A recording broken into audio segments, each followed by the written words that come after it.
कैसे हो मेरे प्यारे दोस्तों। आशा करता हूँ आप अच्छे स्वस्थ और मस्त होंगे और आपकी पढ़ाई भी बिल्कुल अच्छे तरीके से चल रही होगी। आज की इस कंप्लीट वीडियो में हम देखने वाले हैं अप्लाइड फिजिक्स फर्स्ट के टॉप 18 मोस्ट इम्पॉर्टेंट क्वेश्चन। ठीक है, टॉप 18 मोस्ट इम्पॉर्टेंट क्वेश्चन को देखेंगे।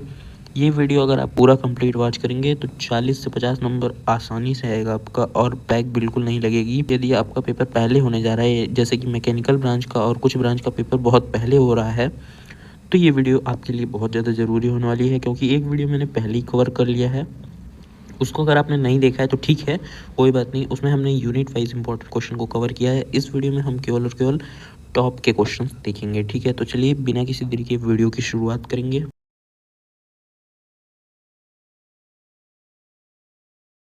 जैसा कि आप अपने स्क्रीन पे देख रहे हो, ये है top 15 most important question for mechanical and other branches. सिर्फ मैकेनिकल के लिए नहीं है, जिनका पेपर 18 तारीख से होने जा रहा है उनके लिए भी ये क्वेश्चन इंपॉर्टेंट है। और यदि आप का पेपर बाद में भी हो रहा है फिर भी इम्पॉर्टेंट है, क्योंकि सिलेबस तो बदल नहीं जाएगा, क्वेश्चन तो बदल नहीं जाएगा, पैटर्न वही रहेगा। मैं आपके लिए फिजिक्स के PYQ भी सॉल्व कराऊंगा, तो बने रहिए हमारे साथ में। ठीक है, क्योंकि यहाँ पे PYQ का पूरा सॉल्यूशन आपको दिया जाएगा, एक एक चीज़ मिलेगा। बस आपको क्या करना है, सपोर्ट करना है और चैनल पे बने रहना है। इसकी PDF के लिए आपको क्या करना है, टेलीग्राम ज्वाइन करना है।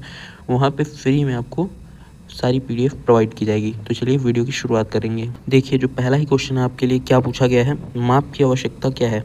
और यदि आप बोलेंगे तो जैसे कि यहाँ पे केवल क्वेश्चन कवर किया गया है, आंसर के लिए बोलेंगे तो आपको टेलीग्राम पे आंसर भी प्रोवाइड कर दिया जाएगा, बिल्कुल मुफ्त में, कहीं जाने की ज़रूरत नहीं है आपको। जैसे कि यहाँ पे देखिए पूछा गया माप की आवश्यकता क्यों है, यहाँ पे क्यों लिख लीजिए। और भौतिक राशियों के मौलिक एवं व्युत्पन्न राशियाँ लिखिए या इकाइयाँ लिखिए। ये तो सेकंड वाला क्वेश्चन हमेशा पूछा जाता है। दूसरा जो क्वेश्चन है वो पूछा है डायमेंशंस क्या होती हैं, विमाएँ क्या होती है, और डायमेंशनल फार्मूला लिखने की विधि को समझाना है आपको। ठीक है, इसका मतलब कि आपको प्रोसीजर बताना है कि कैसे कैसे डायमेंशनल फार्मूला को हम लोग लिखते हैं। ठीक, जैसे कि बोल सकते हैं ऐसे इसका आंसर। इसको लिखने के लिए हमें 3 मूल रूप से M, L और T की ज़रूरत पड़ती है। ठीक है, डायमेंशन फार्मूला को लिखने के लिए। ऐसे मतलब आप लोगों ने पढ़ाई की होगी, मैं आपको आंसर भी दे दूंगा अगर आप कमेंट करेंगे तो। और देखते हैं क्वेश्चन नंबर 3, किसी भौतिक समीकरण की शुद्धता जांचने की विधि। इंपॉर्टेंट क्वेश्चन है, ठीक है, स्टार लगा लीजिए, हमेशा पूछता है। पहला और तीसरा क्वेश्चन मोस्ट इंपॉर्टेंट है आपके लिए अभी तक। और चौथा जो क्वेश्चन है, इस वीडियो में मैं आपको बता दूं सिर्फ और सिर्फ इंपॉर्टेंट क्वेश्चन ही कवर किया गया है, अननेसेसरी कुछ भी नहीं। स्केलर एंड वेक्टर राशियों में अंतर लिखना है, वो भी उदाहरण सहित। क्वेश्चन नंबर जो 5 है आपका, उसमें पूछा क्या गया है, triangle law and parallelogram law of vectors, यानी कि triangle law of vector and parallelogram law of vector आपको बताना है। क्वेश्चन नंबर 6 जो है, मोमेंटम क्या है बताना है। संवेग संरक्षण का नियम तथा इसके अनुप्रयोग को भी बताना है आपको। क्वेश्चन नंबर 7 जो है आपका, गुरुत्वीय त्वरण क्या होता है, यानी कि ये G का पूछा है डेफिनेशन। ठीक है, और ऊंचाई या गहराई के साथ इसका परिवर्तन कैसे होता है, मोस्ट इंपॉर्टेंट क्वेश्चन है आपके लिए। ये बहुत बार पूछता है, हर बार पूछता है, इस बार भी पूछेगा।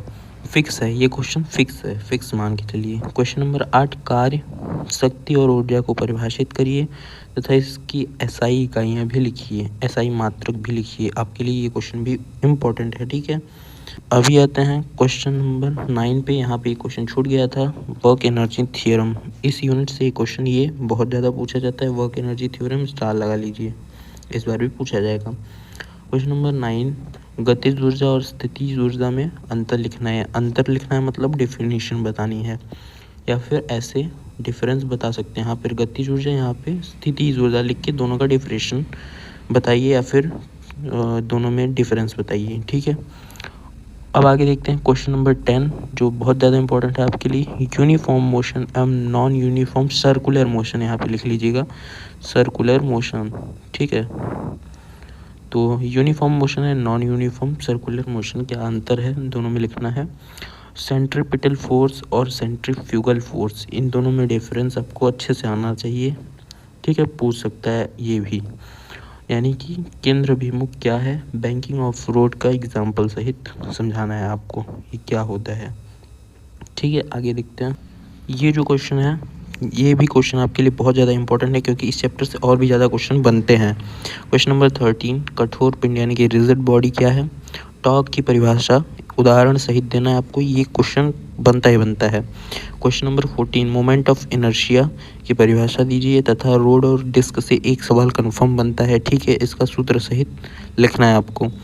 कोणीय संवेग हमेशा पूछता है, बैक के पेपर में भी बहुत बार पूछता है, तो जो बैक का पेपर देंगे उनके लिए भी ये इंपॉर्टेंट है। कोणीय संवेग यानी कि एंगुलर मोमेंटम क्या है, इसके संरक्षण का सिद्धांत समझाइए, ठीक है।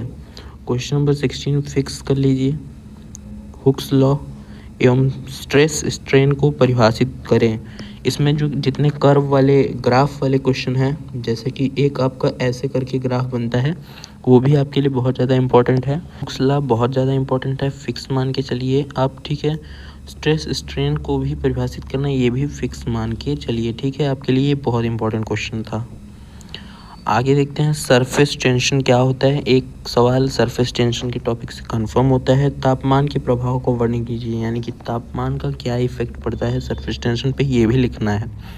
लास्ट वाले चैप्टर से आपका ये मोस्ट इंपॉर्टेंट क्वेश्चन, ऊष्मा यानी कि हीट और तापमान यानी कि टेम्परेचर में क्या अंतर होता है आपको बताना है, और सेल्सियस, केल्विन और फ़ारेनहाइट स्केलों का संबंध बताना है। इन तीनों का संबंध क्या होता है, सेल्सियस, फ़ारेनहाइट और केल्विन, इन तीनों पे एक फॉर्मूला है आपका, उस पर एक न्यूमेरिकल पूछ लिया था, ठीक है।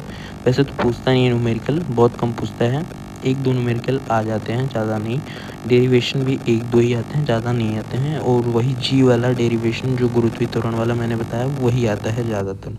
आशा करूँगा ये सारे क्वेश्चन आपको पसंद आए हैं, और वीडियो को लाइक कीजिए, चैनल को सब्सक्राइब कीजिए, क्योंकि PYQ भी सॉल्व करवाऊँगा मैं, तो बने रहिए मेरे साथ में। तो चलते हैं, मिलेंगे अगली इंपॉर्टेंट वीडियो में। Bye bye, tata, take care.